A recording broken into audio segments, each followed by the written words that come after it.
Maybe you were thinking when you decided to click on this episode, the sludge machine. What is the sludge machine? It's not the sled machine. It's definitely not a piece of equipment.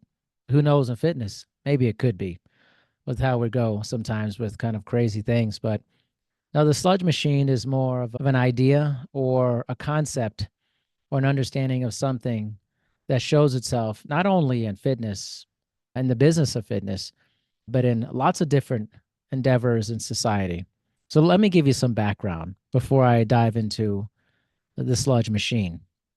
So yesterday I am a mentee and both a mentor at Ames Community College, one of the colleges. I teach at three different colleges on the side as an adjunct professor, as a complement to my work as a full-time trainer and a business owner for another fitness business, co-owner. And I love being a mentor. I love being a mentee. I think they're both really important. So I went from being a mentee, and then the next hour after that, I had a therapy session. I have an awesome therapist. Her name is Brittany. Big shout out to Brittany. She's been incredible. But I believe in working on yourself and having different outlets outside of people just in your life. That's not their job to listen to all your BS all the time and all your feelings, emotions all the time, partially, but you got to have other outlets. I think it's really important. So, as I was chatting in both my mentee, being mentored relationship and my therapy relationship, started snowballing into this idea of the sludge machine. And really, this kind of came about because sometimes I feel really let down by other people. And this has happened quite a bit in my life. Now, not personally, but mostly professionally throughout my life. I think one of the things I talked to my therapist about was how I trust me 100% of the time. I'm definitely not a person who has imposter syndrome about their performance or whether they're good enough. That's never been my thing. I totally get it if that is, and that's something that I have a lot of sympathy for. But for me personally, I always trust myself. I believe I'm good at what I do. I'm good at my jobs, all the different things that I do. But a lot of times in your work, you have things that need to get done, or you pass things off to people to say, hey, I need you to get this done. Whatever that is, whatever you do in your life, there's some sort of delegation or waiting on something that you need to get done. And one of the problems with that, I think, is that often, for me at least, I always believe that I'm going to get the thing that needs to be done. If somebody needs something from me, I'm going to get back to them as quickly as possible. I'm going to make sure it gets done because it's critically important. I start thinking about maybe this is really important for this person. Maybe it's something that if I don't get this done for them, it's going to impact their mental wellness, their self esteem. Maybe there's a lot riding on this, whatever it is. But I'd like to think that I think about the well-being of other people and the actions and decisions I make. And I've often felt throughout the course of my 24 years of being in this business that I get let down a lot, to be honest with you, with getting things done. And I think partially it's one of the reasons why I like having my own businesses. I like working in a silo many times because I feel like it's very hard to get people to work at a level, a standard that you're looking for, and to also think about your feelings, which are really important. I think sometimes when we don't get back to people about stuff, we don't think that has an emotional toll on the person we're not getting back to. But this is a wraparound point for the sludge machine is I think we're all dealing with the sludge machine when it comes to this.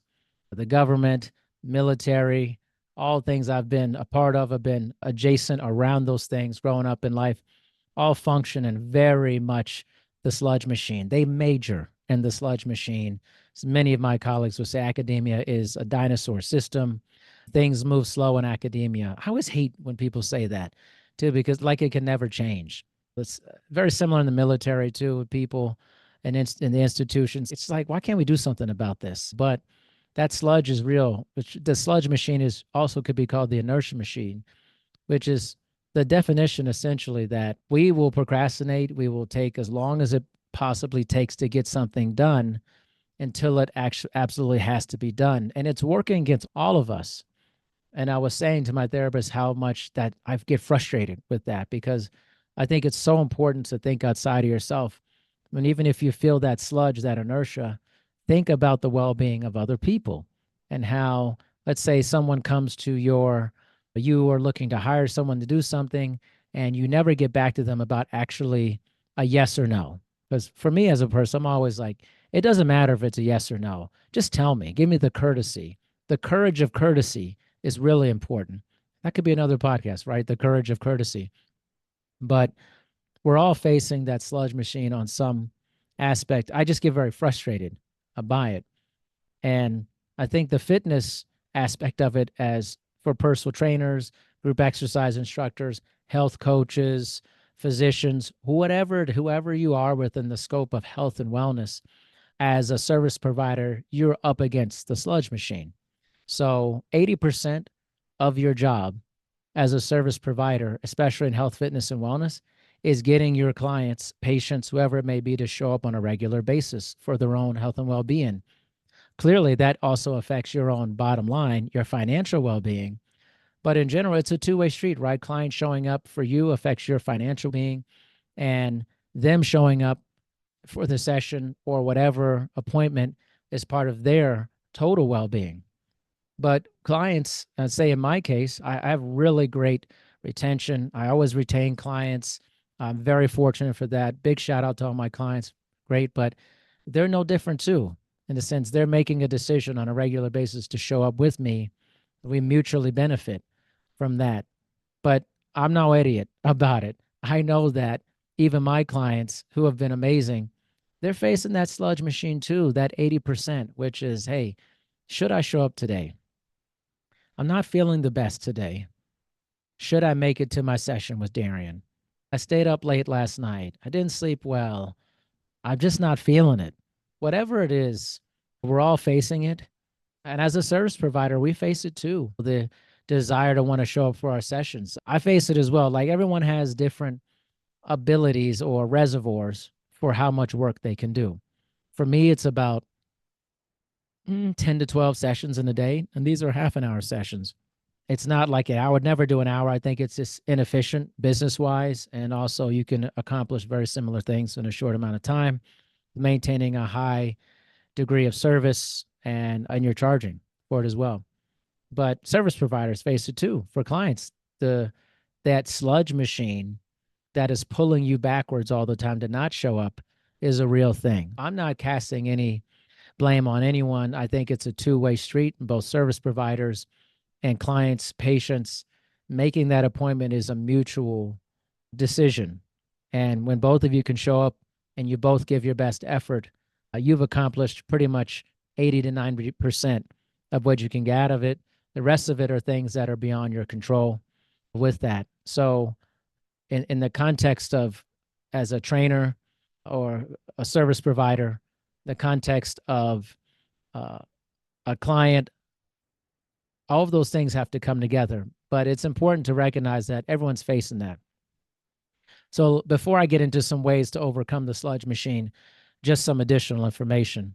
So one of the things that's really hard when you work in academia is getting students to show up regularly, to be engaged, and to turn in assignments, right? If you're in academia, you know this, right? You understand that getting students to perform at a high level or just perform, show up is really difficult to do.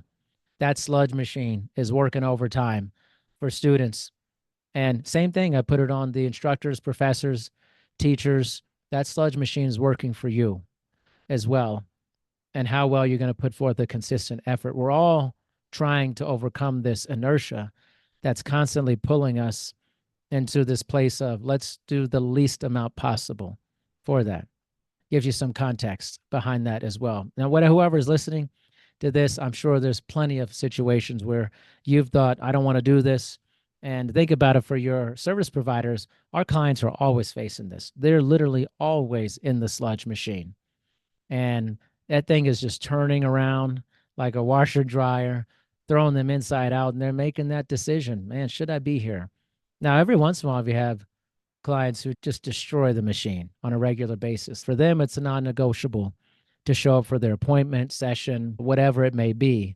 But I find this to be incredibly rare, which is why I think as a service provider, you really have to have a lot of clients. And I feel for my personal training colleagues, especially personal training. I'll talk about behavior. It's an incredibly difficult business to be in. Actually, I think it's one of the hardest businesses to actually go into, which is one of the reasons why myself and two of my colleagues, Debbie Bellinger and Dr. Aaron Nitschke, are creating this nationwide mentorship program because we desperately need to help our colleagues get through the time working in this industry. I've been in it a long time, so have my colleagues. And the hardest thing to do is to build a stable clientele.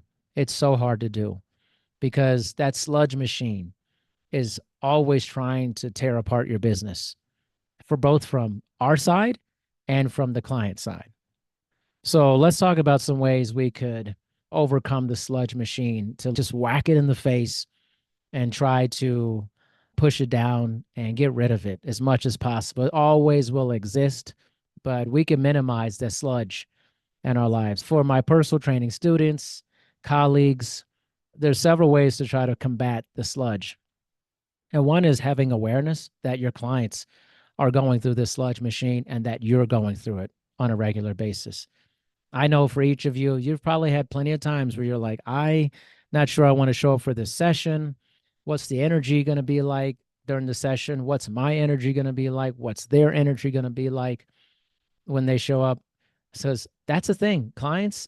And if you're one of my clients, you're listening to this, it's totally a thing. How you show up is really important. Now, me, I have a huge reservoir for people's energy. I am affected by my client's energy, but not enough that it feels like it really affects my session with clients.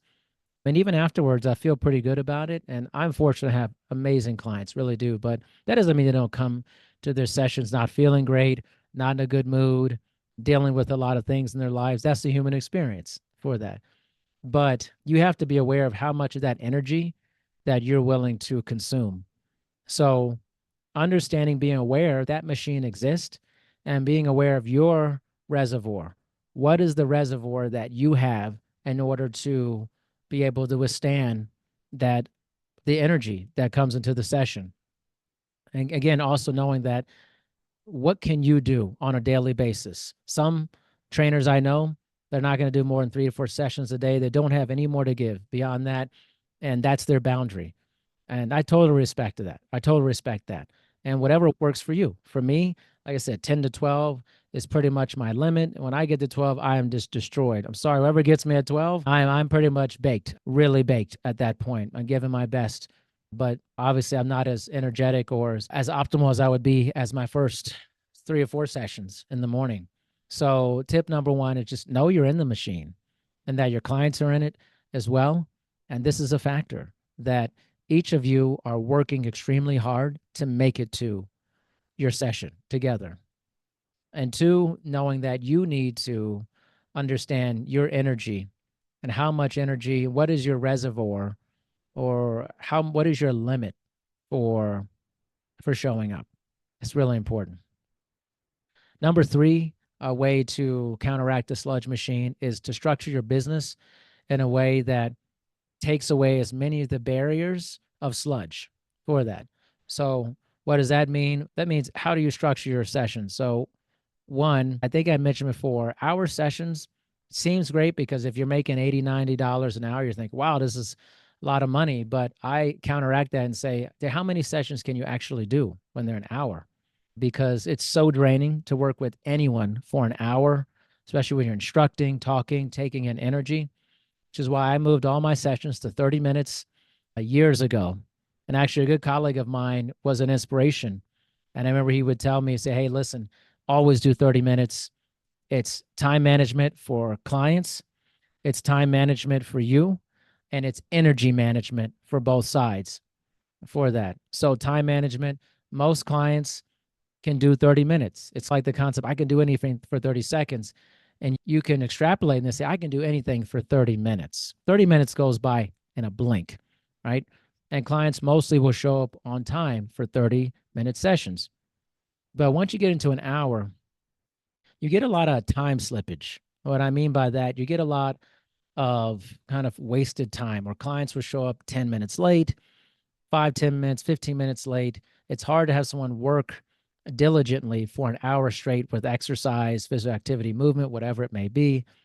it just feels like a larger hurdle. So I always lower the hurdle. And my business model is always 30 minutes. And that 30 minutes is going to be action packed with a lot of things that I know that need to get done within the time that clients give me, and quality interaction, quality in programming, flexibility with programming, those things. So setting up those 30 minutes, I'm able to train more people, have more energy, create more time management and energy management for that. So structuring the frequency of your session, the time of your sessions, important. The other thing to, the next thing to help to decrease the sludge machine is also setting up realistic expectations for how often your clients were showing up. So part of the sludge machine too is the fact that you need to realize that clients are only going to show up probably 1 to 2 times a week, or have a few of them show up 3 times a week. The unicorns are 4 and above. A lot of my students, again, if you end up listening to this, I always tell them when we're going through our certified personal trainer prep course that this idealized version of training almost doesn't exist, where you're going to train one body part every session. You may do that for yourself. That's not realistic for clients. You're going to see them 4, 5, 6 times a week. That's just not happening. And any reputable trainer who's been doing it a while knows what I'm talking about.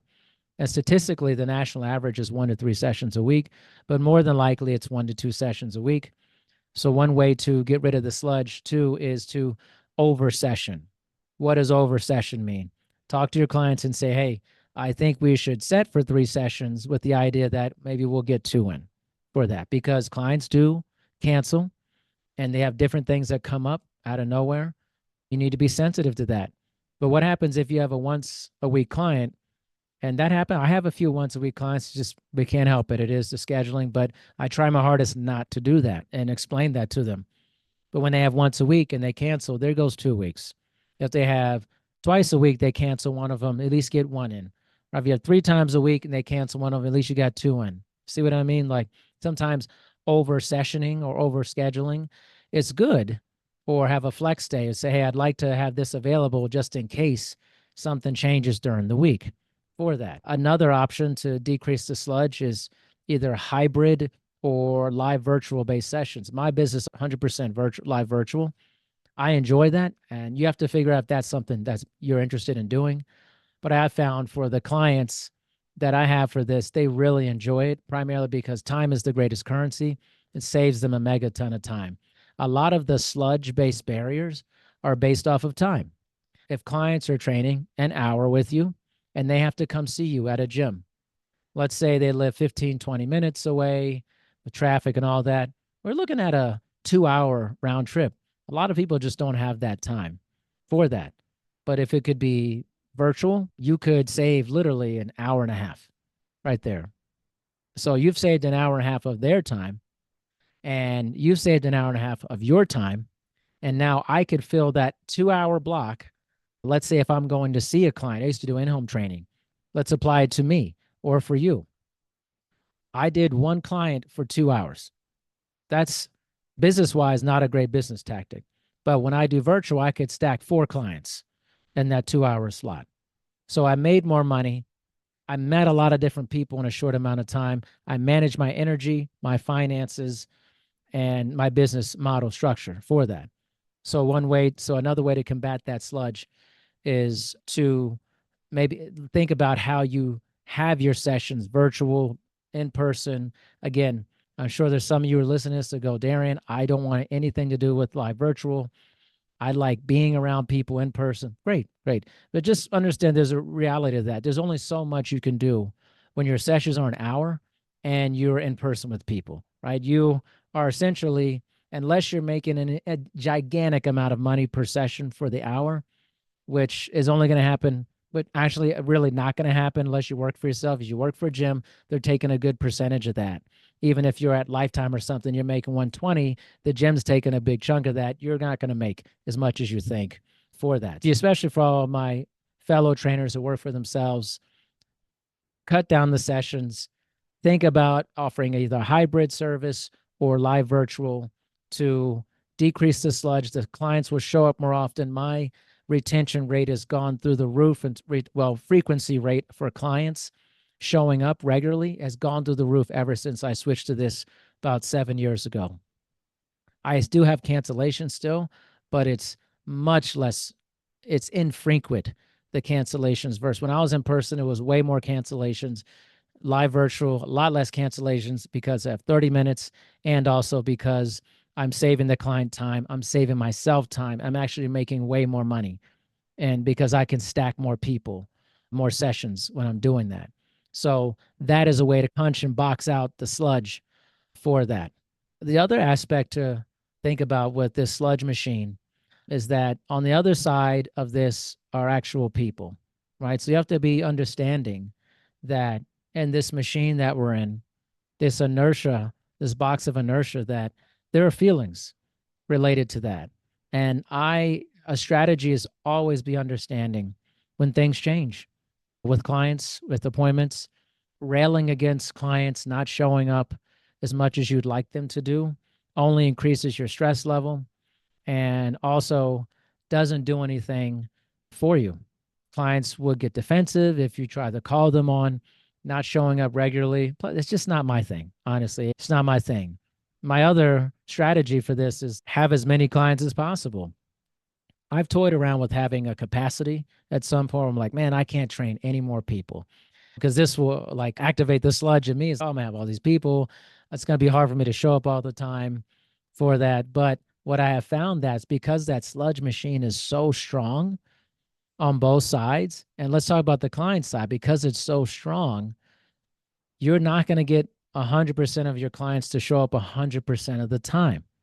You have to have a large clientele because you got to account for that drop that happens here and there with it. And that, again, you're getting people showing up 1 to 2 times a week. You need to have at minimum at least 15 to 20 people in order for that to be a financially viable business for you, more than likely. Also, to counteract the sludge that's going to happen. The other day, Monday nights, I don't work Monday mornings. And I have the opposite schedule on Fridays. I work in the morning. I don't work in the afternoon and evening. These are times I give myself time to just do whatever, just goof off, relax, watch stuff. And all of my sessions canceled on Monday, about 4 or 5 of them I had. So I had a day off. You know what I did? I thought, man, unexpected day off. And it doesn't mean that my clientele world is falling apart. No, just means that's what happened that day. And I could choose to be upset about it, or I could choose what I did, which was go, I have more time with my family that evening.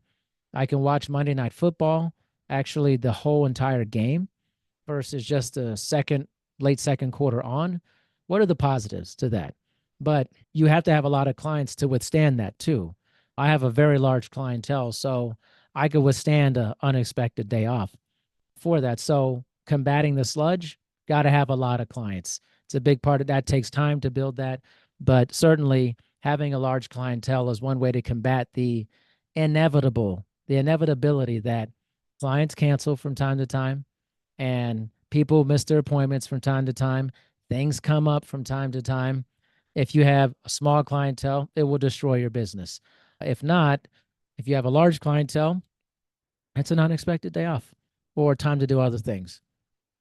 And it's taken me a while to get to this point for a long period of time, but it's really important to understand that there are a lot of strategies you have to employ to deal with that machine that's always happening there. So I want to give my wife a big shout out on this, Michelle, because she inspired this. We were talking about this along with my mentor, my online teaching mentor, Eden Walker, and my therapist, Brittany Claypool, and my wife, Michelle, who all inspired me to have this podcast. I'm always very inspired by the wonderful people in my life.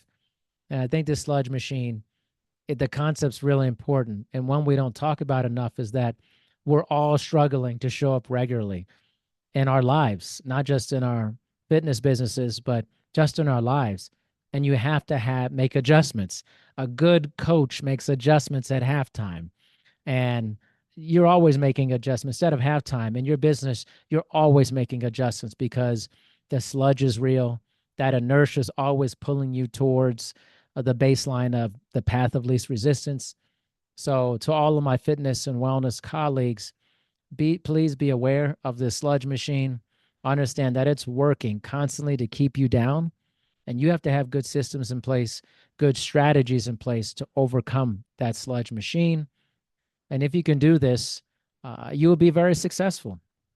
Because again, probably 80% of combating this sludge machine is getting your clients to show up and getting yourself to show up on a regular basis.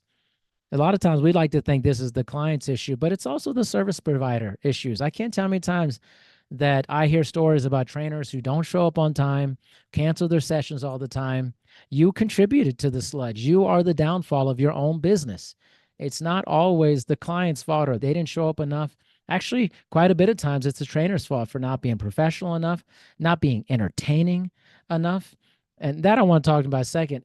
Not having their business acumen, understanding what it takes to have a good business long term.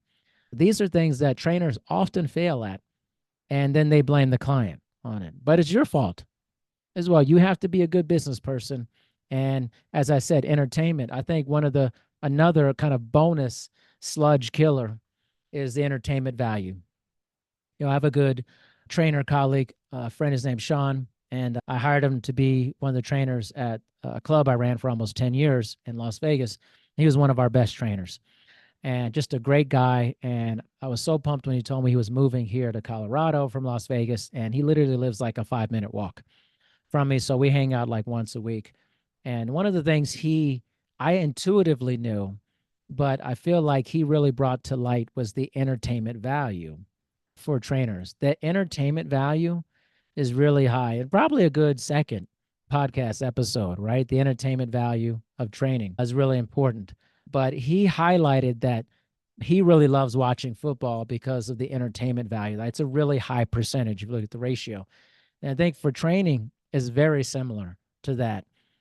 Part of killing the sludge machine is being interesting and having high entertainment value during your sessions. So I actually want to save this. I think this is a good next podcast and something that I think would be great for my fellow trainers to look at. Kind of the far side of fitness is looking at the entertainment value of your session. And this has nothing to do with being fake. I hate that. No, you should never be fake during your sessions, but you should be interesting, like intuitively interesting. So that's a topic. So this one, the sludge machine, what it is and how to kill it as much as possible. It keeps coming back. It's like a terrible horror movie. It's Friday the 13th, 10 or Nightmare on Elm Street 6, whatever it is, just keeps coming back. We don't want it, but it's part of our lives. So we can be better at combating this sludge machine. And I gave you some ways to do that. So thank you, everyone, for listening to this episode of The Far Side of Fitness.